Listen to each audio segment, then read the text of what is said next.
திமுகவில் உள்ள ஒவ்வொரு மாஜி அமைச்சர்களும் ஊழலில் கைதேர்ந்தவர்கள். மேலும் அவர்களை நாம் கட்டம் கட்டிதான் லாக் செய்ய வேண்டும் என விஜய் அவர்களுக்கு எதிரான ஸ்ட்ராங்கான ஆதாரங்களை தற்போது சேகரித்து கொண்டு வருகிறாராம். சற்று முன் கிடைக்கப்பெற்ற மிக மிக முக்கியமான செய்தி ஒன்று வெளியாகியிருக்கு. சிக்கிய அவாலா பணம். மு.க. ஸ்டாலின் தலையில் இலியை இறக்கிய விஜய்.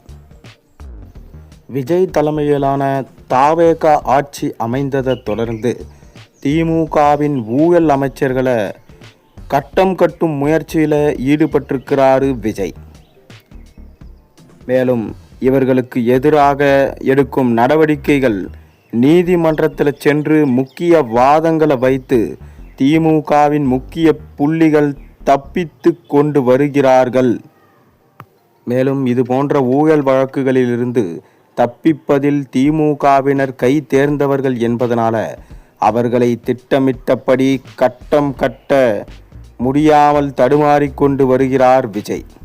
குறிப்பாக தமிழக வெற்றி கழகத்தின் ஊத்தங்கரை எம்எல்ஏ இளையராஜாவிடம் 35 கோடி பேரம் பேசிய விவகாரத்தில் செந்தில் பாலாஜி மற்றும் அவரது தம்பி அசோக்குமாரை தமிழக காவல்துறை சுற்றி வளைத்த போதும் அவர்களே தங்களை கைது செய்ய முடியாமல் சென்னை உயர்நீதிமன்றத்தில் ஜாமீன் வாங்கி தப்பிச்சிட்டாங்க.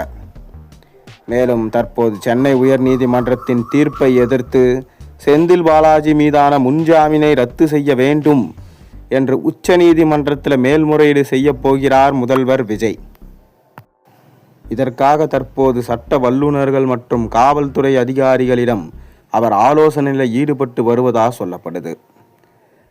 மேலும் நேற்று சென்னையில் உயர்நீதிமன்றத்தில் செந்தில் பாலாஜி 35 கோடி ரூபாய் குதிரை பேரத்தில் ஈடுபட்டதா இந்த விவாதத்தின் போது அரசு வழக்கறிஞர் ஜான் சத்தியன் இந்த வழக்கோடு தொடர்புடைய ஒரு முக்கிய குற்றவாளி போலீஸ் ரேடாரிலிருந்து சிங்கப்பூருக்கு தப்பித்து சென்று விட்டார்.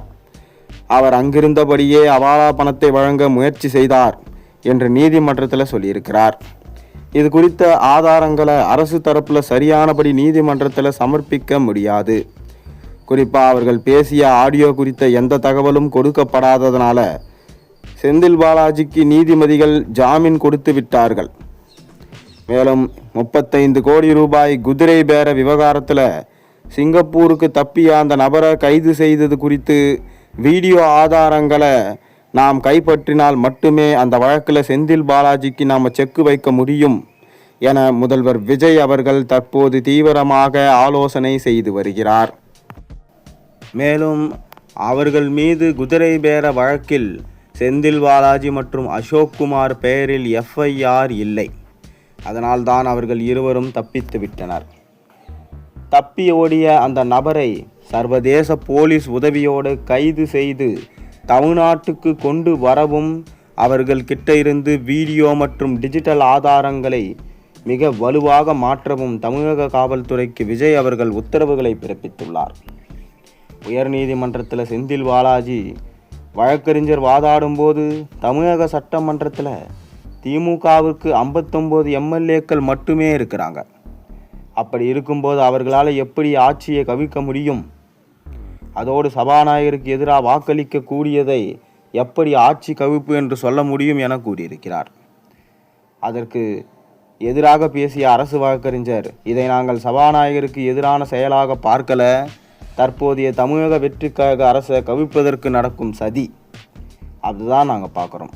காரணம் 10 தமிழக வெற்றி கழக எம்எல்ஏக்களுக்கு தலா 35 கோடி ரூபாய், அதில் சம்பந்தப்பட்ட இடைத்தரகர்களுக்கு 5 கோடி ரூபாய் என அவாலா பணத்தை பயன்படுத்தி ஜனநாயக ரீதியாக ஆட்சியை அமைத்துள்ள ஒரு அரசை கலைக்க பார்க்கிறீர்கள்.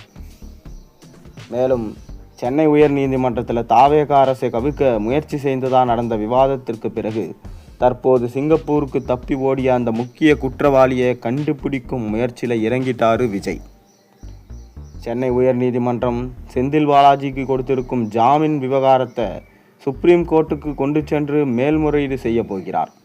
அதனால் சிங்கப்பூர் சென்ற நபரை திட்டமிட்டபடி பிடிக்க முடியலை என்றாலும் செந்தில் பாலாஜியை தட்டி தூக்கிவிட்டா அவர் மூலமாக அந்த நபரை உலகின் எந்த மூலையில் இருந்தாலும் கொண்டு வந்து விடலாம் என தாவேக அரசு தற்போது செந்தில் பாலாஜிக்கு உச்ச நீதிமன்றத்தின் மூலம் செக் வைத்துவிட வேண்டும் என்ற முயற்சியில் தீவிரம் காட்ட தொடங்கியிருக்கிறாங்க.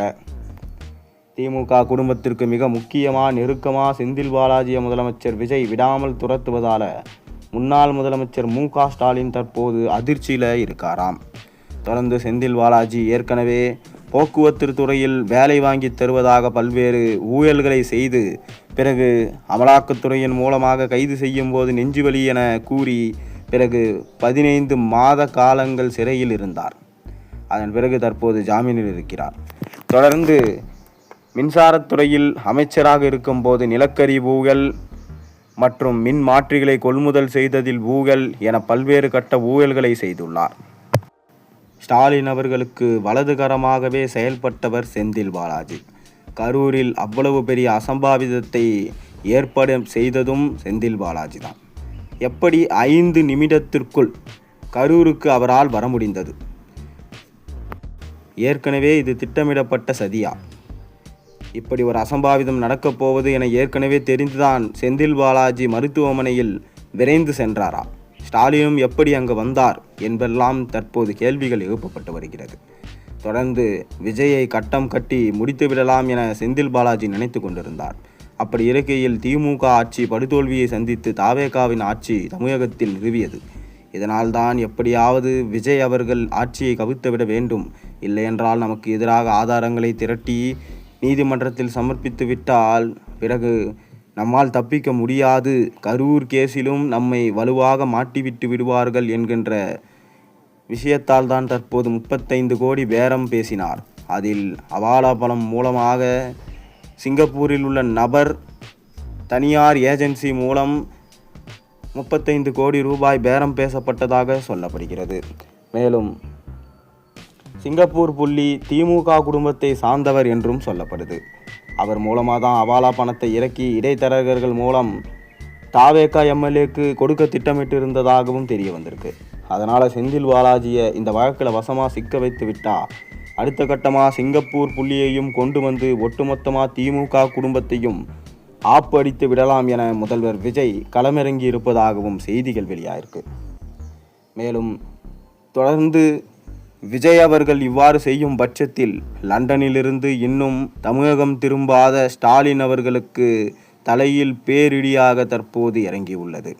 பேரனின் பட்டமளிப்பு விழாவுக்கு சென்ற ஸ்டாலின் அங்கு ரகசியமாக அமைச்சர்களை கொண்டு மீட்டிங் போட்டுள்ளாராம்.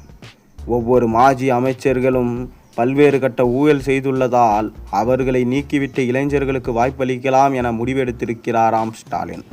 மேலும் புதிய செயல் தலைவர் பதவியையும் திமுகவில் உருவாக்க வேண்டும் என ஸ்டாலின் தற்போது முனைப்பு காட்டி வருகிறார்.